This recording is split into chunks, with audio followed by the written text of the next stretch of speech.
Natatawa ako dito kasi, ay nako, grabe. Malupit ito. Meron na namang pasabog.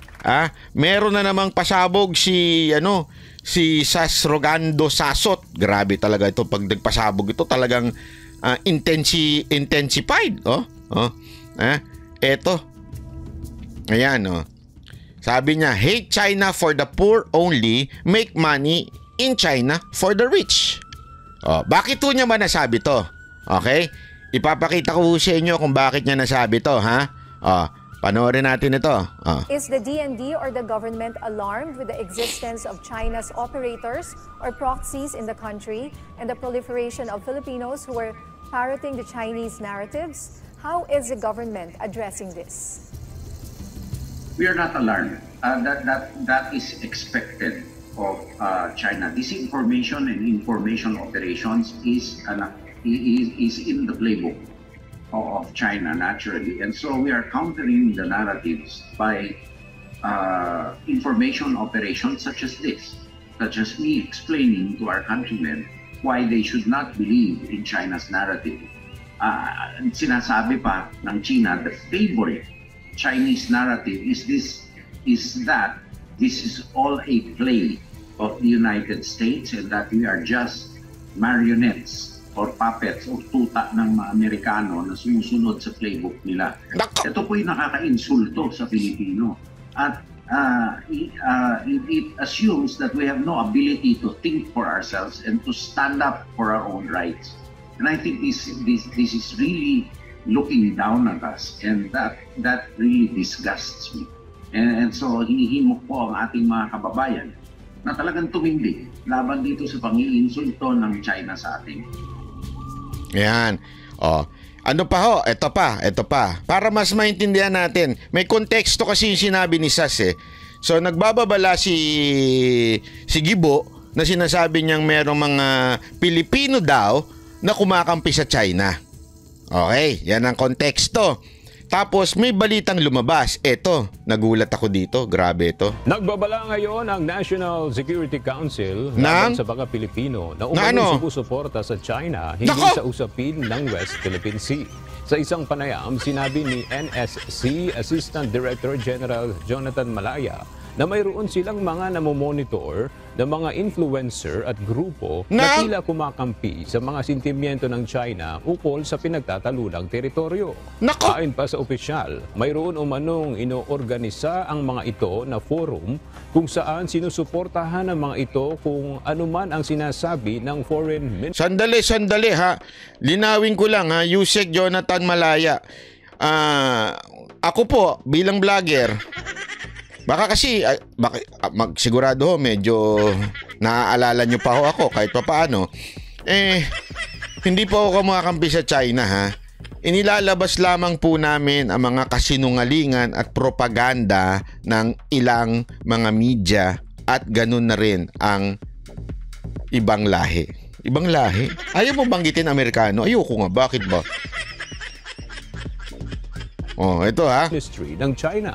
Bagamat batid ng NSC ang karapatan ng mga ito sa malayang pamamahayag. Naku, meron na silang warning sa mga vlogger. Huwag daw ilalabas yung anything that is good sa China. Naku po. Yari kayo. Sas, mukhang ikaw ang pinupuntir yan ito ha. Freedom of expression, ibang usapin na aniya kung magpapakalat sila ng mga maling impormasyon. Bukod sa suporta sa mga... Sabi ni Garski, so pag suporta ka, kalabang ka na. Paano? Chinese din kami. Yun na nga eh. Alam mo, eto ha. Sa totoo lang, this is bad. This is a form of martial law.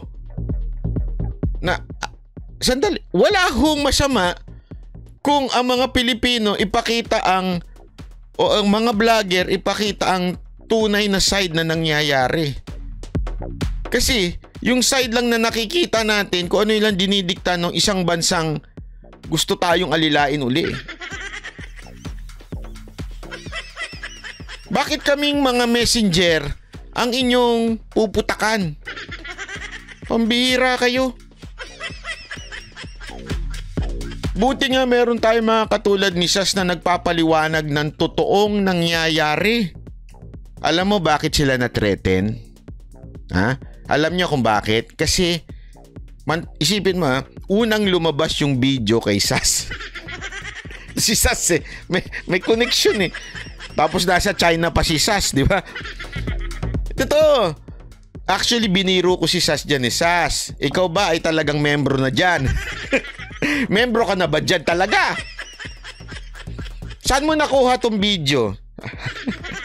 Sabi niya, secret! Di ba nakita niya yung video na yon? Yung unang lumabas na video na nandun sa barko ng China? Ibig sabihin talagang galing sa China yung video. Di ba?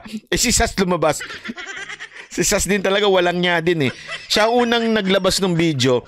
Tapos kinabukasan, yung video na yon inilabas na sa news, galing na sa China government. Booking eh. Sas, magpaliwanag ka. Linawin ko lamang po Linawin ko lamang po sa kung sino man yung basta ito si Yusek ba ang designation nito? Si Yusek Malaya, Jonathan Malaya. Sir, magandang araw. Nag-meet na po tayo. Baka nakakalimutan nyo dyan sa DILG. Nung tayo po ay tumutulong pa sa federalismo. At sandali lang ho, yung video na ipinlay ko dito, galing po yung kay Sas. Ipinost niya po yun, dinownload ko lang. Hindi niya ipinasa sa akin yun. Eto linawin lang ho natin. Hindi ho kami nag-uusap ni Sas tungkol sa kung ano yung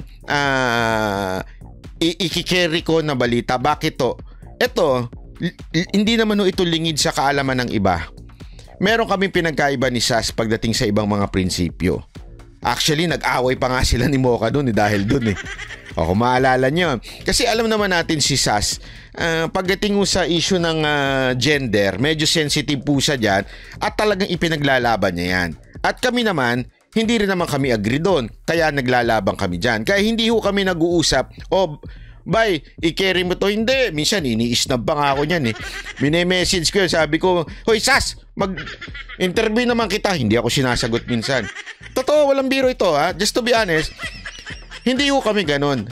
Namimili lang ako kung ano yung kakargahin ko. Kaya nga sabi ko nga sa inyo sa ibang prinsipyo, hindi ko pinaniniwalaan yung sinasabi ni Sas. Pero pagdating sa foreign relations, malaki ang tiwala ko sa kanya kasi pinag-aralan niya yun. Pinag-aralan niya yun, nagtuturo siya doon. Talagang eksperto siya. Hindi ho siya katulad ni... Nanonood pa na may nanay nito. Nay, pasensya na, Nay, Banggitin ko lang yung pangalan ng anak nyo. Hindi ho siya katulad ni Hidarian. Hindi kasi followers daw natin si nanay Siyempre, mawalang galang na po, Nay. Malayo po kasi, hindi ko naman sinabing bobo po yung anak nyo. May alam naman po yung anak nyo. Pero pagdating po sa foreign relation, mas ginagalang ko po yung opinion ni Sas. Kasi siya ho, PhD do, PhD. Marami ho siyang pinag-aralan doon. Nagtuturo pa siya. Pinag-aralan niya nga yun sa West. Sa West pa nga ho siya nag-aral. Hindi ho siya sa Pilipinas nag-aral ng foreign relationship foreign relation. Di ba? Sabi nito ni Dudes, duwag ka pala Kung duwag ako, hindi ko na diniscuss yun. Ano ka ba? Obob ka.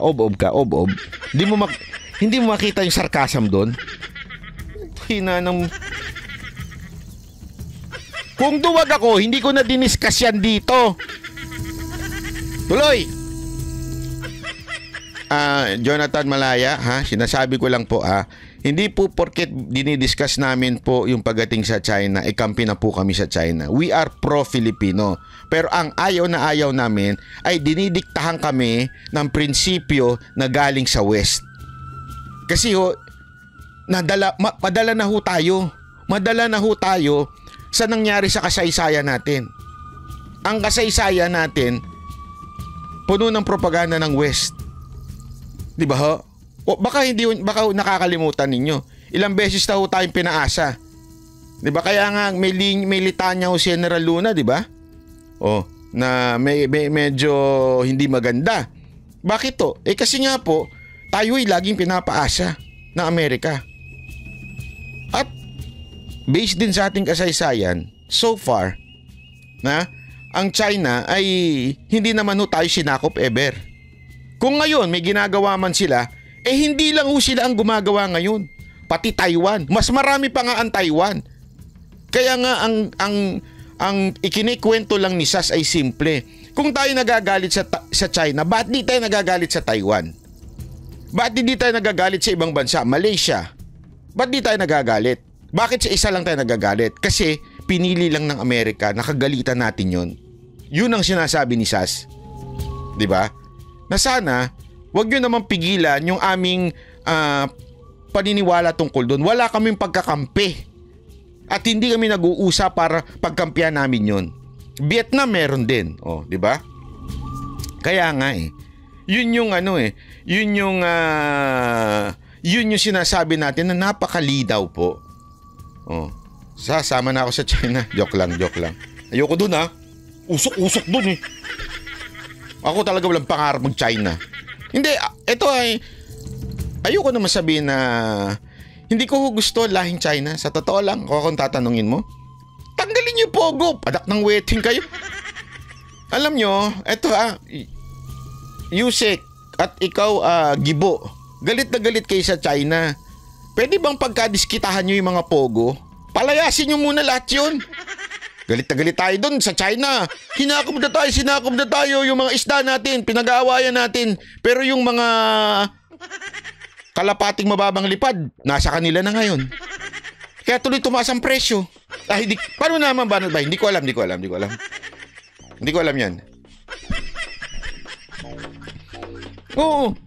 Totoo. Walang biro. Hindi ako nagbibiro Hindi po ako nagbibiro dahil ito'y totoo. Sana maintindihan natin ng totohanan ito. Wag po tayo magtakutan kasi hindi naman maganda. Kaya nga sinasabi ni Sas, may isa pa siyang sinabi.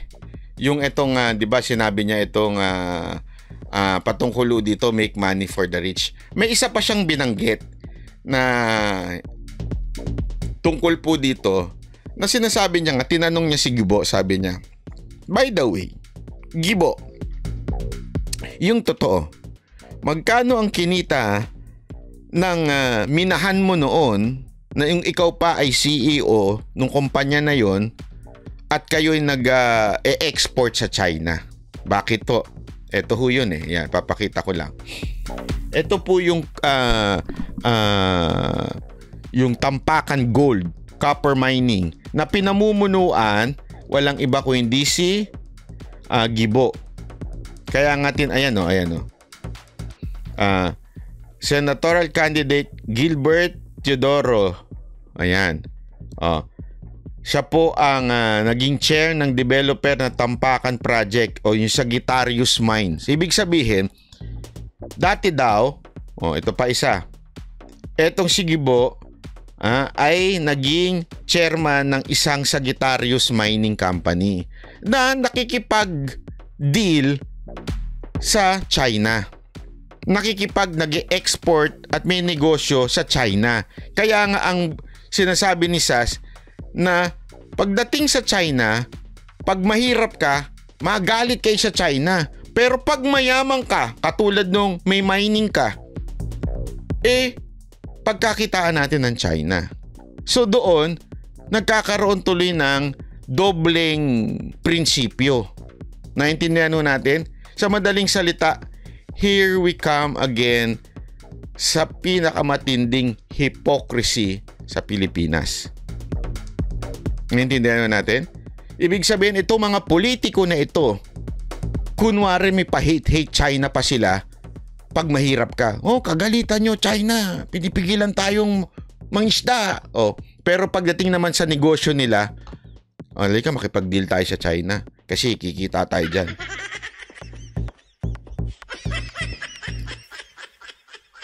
Ganon ang sinasabi ni Sas Rogando Sasot, di ba?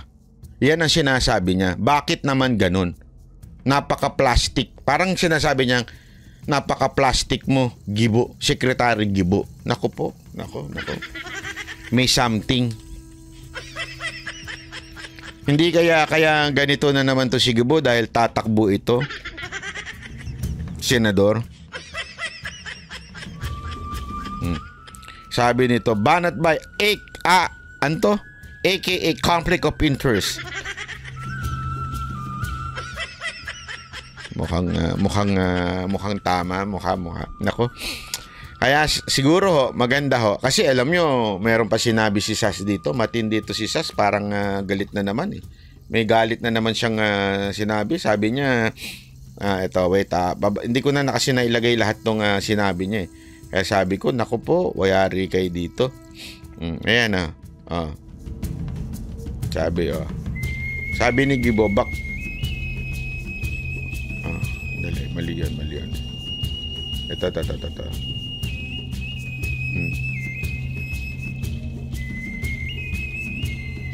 Wait lang.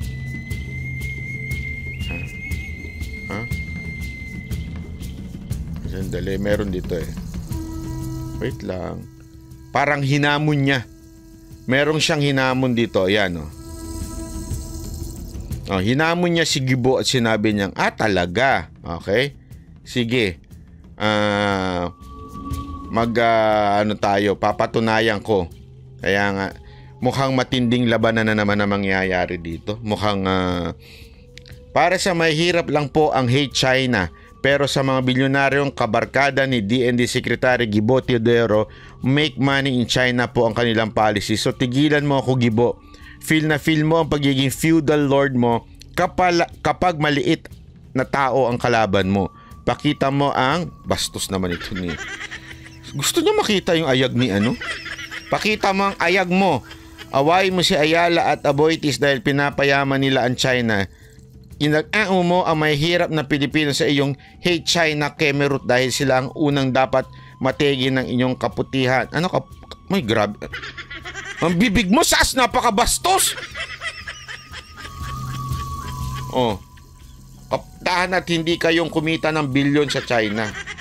Napakabastos ng bibig nito, Nis. Anyway, sa madaling salita, we are seeing another form of hypocrisy sa ating bansa. Dahil dito na naman sa mga ganitong pahayag ng gobyerno. Alam nyo, NSC pala, sorry, not NSS. NSC, which is si Jonathan Malaya. Na ito, ayan. Dali, tingnan ko nga, siguro din ko lang yung kanyang... Nagbabala ngayon ang National Security Council laban porta sa China. NSC Assistant Director General Jonathan Malaya. Ayun, Assistant Director na pala to si Jonathan Malaya ng NSC. Nagbabalaho, At saka si Gibo, na nagbabalaho sila na sa mga vlogger daw. Naku, tindi talaga ng Pilipinas. Noong una kami ang pinuntirya ni Rimulya. Ito naman, pinuntirya naman si Sas. Naku. Mukhang meron na talagang nagaganap na sa Pilipinas na diktator Hindi man si Marcos ang nagiging diktador dahil hindi nga siya nagsasalita Pero itong mga tauhan niya asal diktador Hindi pwede yan Sa totoo lang, meron tayong kalayaan. Unless yung kalayaan mo na magsalita ay nakakagawa ka ng masama o nakakagawa ka ng krimen. Wala naman O Jojo, nang weteng. May pakulay kapag nagaganap Salamat sa pangkape. Pag nagpunta kami ng Hong Kong, dyan na lang kami tatakbo para sa China. Sama-sama tayo sa China. Ayoko kasi dyan. Nambabangga yung mga tao dyan. Dito, pag ikaw ang babangga, magbabaw pa sila sa'yo, gaganong-ganon pa sila. Diyan, mambabangga mga tao dyan. Ay nako, anyway, sana lang Gibo at saka NSC Assistant Director Jonathan Malaya. Huwag nyo naman masyado naman yung pinaghahalataan ng pagiging diktador ninyo. Hindi maganda yan. That's not nice. Okay? So, maraming salamat po ulit. Kita-kita ulit tayo bukas. Kung hindi ho tayo madali ni Saki. Saki! Madam Virginia. Wala akong kaanuhan dito. Ikaw lang ang ano ko. Maraming salamat po sa lahat, ha. Thank you very much po. Kita-kita ulit tayo bukas, ha, para naman ay, hindi, sandali, wait lang. Meron pa lang papakita sa inyo. Maganda ito. Bakit to?